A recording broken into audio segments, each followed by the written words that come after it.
السلام علیکم ورحمۃ اللہ وبرکاتہ۔ ذرا تصور کیجئے کربلا کی تپتی ہوئی ریت، پیاس سے بلکتے بچے اور رسول اللہ صلی اللہ علیہ وآلہ وسلم کے نواسے حضرت امام حسین اپنے چند ساتھیوں کے ساتھ حق پر ڈٹے ہوئے۔ یہ وہ سانحہ تھا جس نے پوری امت کو ہلا کر رکھ دیا۔ لیکن ایک سوال آج بھی لاکھوں لوگوں کے ذہن میں گردش کرتا ہے، آخر یزید کا انجام کیا ہوا؟ کیا وہ سکون سے زندہ رہا یا تاریخ نے اسے ایسا انجام دیا جسے دنیا آج تک یاد رکھے ہوئے ہے؟ آج کی ویڈیو میں ہم جذبات نہیں بلکہ تاریخی روایات کی روشنی میں اس سوال کا جواب جاننے کی کوشش کریں گے۔ سن 61 ہجری کربلا کا میدان خون سے رنگ چکا تھا۔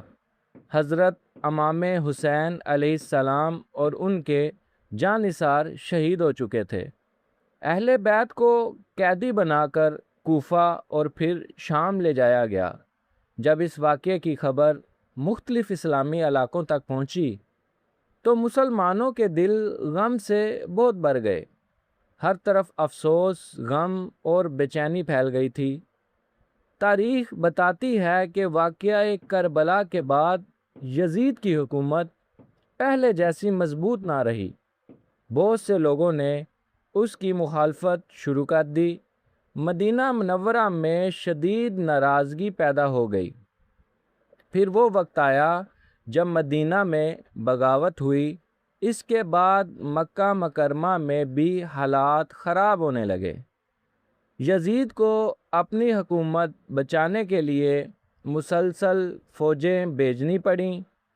تاریخ میں مختلف روایات ملتی ہیں کہ یزید اپنی زندگی کے آخری دنوں میں شدید ذہنی دباؤ اور پریشانی میں مبتلا رہا۔ اس کی حکومت اندر سے کمزور ہوتی جا رہی تھی، ہر طرف مخالفت بڑھ رہی تھی۔ جن فتوحات کا وہ خواب دیکھ رہا تھا وہ خواب ٹوٹنے لگے تھے۔ طاقت تھی لیکن سکون نہیں تھا۔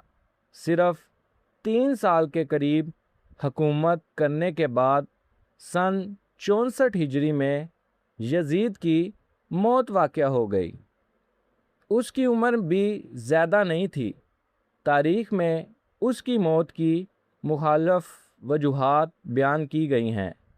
کچھ مورخین بیماری کا ذکر کرتے ہیں، بعض دیگر مختلف روایات نقل کرتے ہیں، لیکن اس بات پر مورخین متفق ہیں کہ اس کی حکومت زیادہ دیر قائم نہ رہ سکی۔ سب سے بڑی حقیقت یہ ہے کہ آج دنیا بھر میں کروڑوں مسلمان حضرت امام حسین علیہ السلام کو محبت، عزت اور قربانی کی علامت کے طور پر یاد کرتے ہیں۔ جب کہ یزید کا نام آتا ہے تو وہ ایک متنازع اور افسوسناک تاریخی کردار کے طور پر یاد کیا جاتا ہے۔ یہی تاریخ کا سب سے بڑا فیصلہ ہے۔ تلوار وقتی طاقت دے سکتی ہے لیکن کردار ہمیشہ زندہ رہتا ہے۔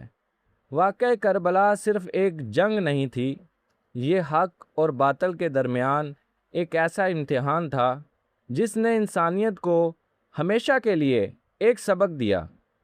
حضرت امام حسین علیہ السلام نے ہمیں سکھایا کہ ظلم کے سامنے سر جھکانے کی بجائے حق پر قائم رہنا ہی اصل کامیابی ہے۔ اللہ تعالی ہمیں اہل بیت سے محبت کرنے، صحابہ کرام رضوان اللہ علیہم اجمعین کا احترام کرنے اور امت میں اتحاد پیدا کرنے کی توفیق عطا فرمائے، آمین۔